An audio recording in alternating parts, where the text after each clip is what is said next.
For many of us, there's nothing like working in a garden. I wasn't much of an outdoor girl growing up, I admit. But don't get me wrong, I went through my girly tomboy phase where I'd play softball in skirts, tight and flats. And yes, I'd steal bases and slide into home plate, which was a sight everybody could not believe. But I didn't care much for getting my hands dirty, really.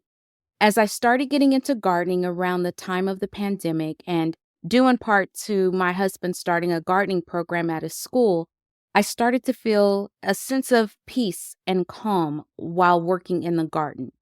I was feeling that same feeling as I was transferring some plants from our indoor hydroponics garden system to their new pot homes. As I poured water into the soil to prepare it to accept the roots of the plants, I suddenly recalled a saying that actress Victoria Rowell, primarily known for her role of Drusilla Winters on The Young and the Restless, yes, her, she shared with me many years ago. We met when she was a guest speaker for our Black History Month event when I was working at Royal Caribbean. And as the chair of the event, I had the privilege of meeting Ms. Rowell. And I got to escort her around the offices. We talked, we exchanged stories because my family was a family of foster parents. At the end of the event, she gave me a signed copy of her book which was her memoir about her years in foster care and beyond. It was actually an ode to the women that raised her during those times. After signing with some pleasantries, she ended her autograph with a quote that she attributed to a West African proverb, and it says, "Where there is mud, there is water." With my hands in the moist soil, gently placing the roots into a carefully dug hole, I thought of how often we are all in mud, sometimes sinking and never realizing there is also water. Hi, ladies. I'm Shai, and I'm so excited to welcome you to Coffee, Cocktails, and Clarity. As a woman navigating my own journey, I've experienced the ups and downs, the triumphs and challenges that come with being a woman in today's world. I created this podcast as a space for us to have authentic conversations and connections, to share stories and inspire each other. Let's break down barriers, celebrate our successes, and support one another on this journey together. So, take a sip, sit back, and let's have a chat. As I said, I didn't really play in dirt when I played outside. I rode bikes, I played tag, kickball, tetherball, I did everything else. But I didn't play with the dirt, let alone mud. In a way, I guess I really didn't like getting dirty in that sense. Yet, as women, especially working women, we often find ourselves in the mud, and not always because of our doing. Sometimes the mud gets splashed on us, like when someone is throwing shade because we received acknowledgement for a great job we've done. Other times, we find ourselves sinking in mud because we're overloaded by work that we either chose to take on or that has been piled upon us because our coworkers are overworked or they just aren't doing their job, or we may just have ineffective leadership. In our personal lives, we may feel stuck in a relationship that isn't serving our needs anymore, if it ever did. We could be sinking under the weight of caregiving or dealing with our own health challenges. Maybe we're struggling with loneliness, lack of self-worth, or just feeling like we're going nowhere fast and just barely existing in this whole mulch of emotions. While some of us may not choose to play in the mud or be stuck in it, it's quite useful when we realize that where there is mud, there is water.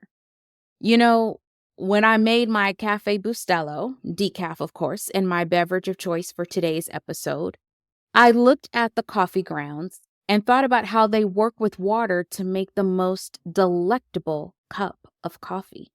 It's the same with mud. Without water, mud is just dirt. It can shift and become unsteady, especially if not packed tightly. And that's when we look for some water to help make it thicker if we need it to be thicker, because that'll help us stand firm. Or if it's too thick, we need water to loosen things up a bit.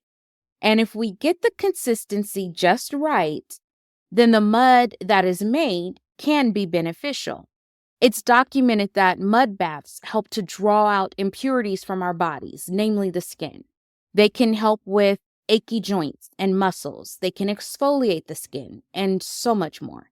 Now, we know it's not all mud that's beneficial, so we can't just run outside and dig up the dirt in our backyard and slap some water in it and think that's going to work. It takes the right mix of properties, the right type of mud, but you get the point. Mud has its benefits, and so does the mud in our life. When I think of the muddy situations that I've been in life, it never ceases to amaze me the lessons I learn once I'm out of it, or even that I learn while being in it. Since I have no choice but to stand still to figure out how to get out or how to grow, I've learned that there are lessons I can learn from being in mud. Being in a work situation where we have no choice but to stay in the mire gives us an opportunity to learn about ourselves and our character and how we deal with adverse situations.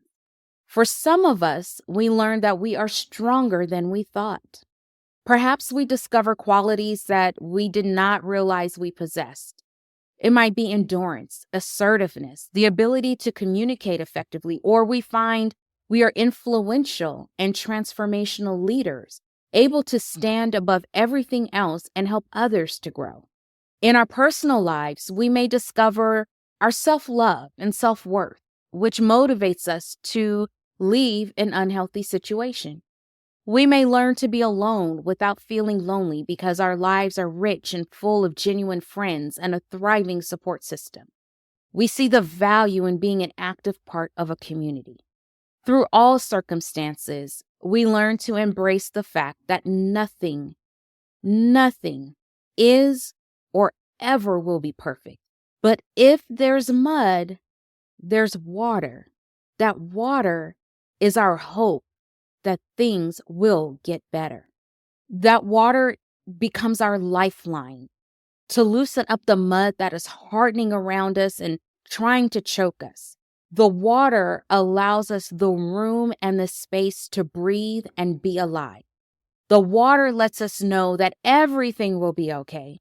And like the plants whose roots I put into the mud, we can grow and thrive. You will be faced with constant, muddy challenges. Some will require support from others to help us stand strong until we can be strong on our own. Others will require that we add nutrients to make mud for us, much like adding plant food to soil. And these nutrients will help us to grow personally and professionally so we can determine what to do next, that we can get out or grow and thrive. You see, some plants have to be uprooted and put into better soil or a better soil plant food mix. Or they have to have their pot put into a new environment where they can get more sunlight or more water. Whether we change companies, departments within the company, switch careers, stay in a relationship or leave, keep some of the same friends and support systems or go out and get new ones, or we stand still allowing our support systems to help us while we soak in their love to help us heal, grow, and thrive. The mud only works to our advantage when we have water. Water can rinse away the muddy residue that stays with us long after we're finished being in the dirt. The water is our hope. The water can bring about change. The water can be our lifeline. We may not like dirt. We may not like being in muddy situations, but just remember, they both serve the same purpose. We just need to add some water.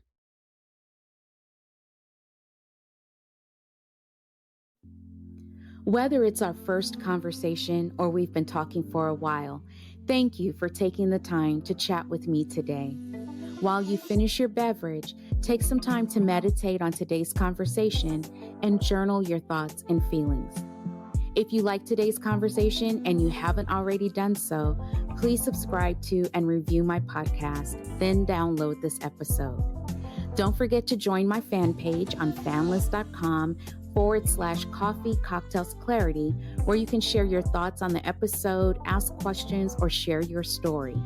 You never know, I may feature you in a future episode, with your consent, of course. You can also follow me on social media. The links will be in the show notes. I hope our chat helped you to see things more clearly. I always enjoy talking with you, so let's take some time for us to get together again soon for some coffee, cocktails, and clarity.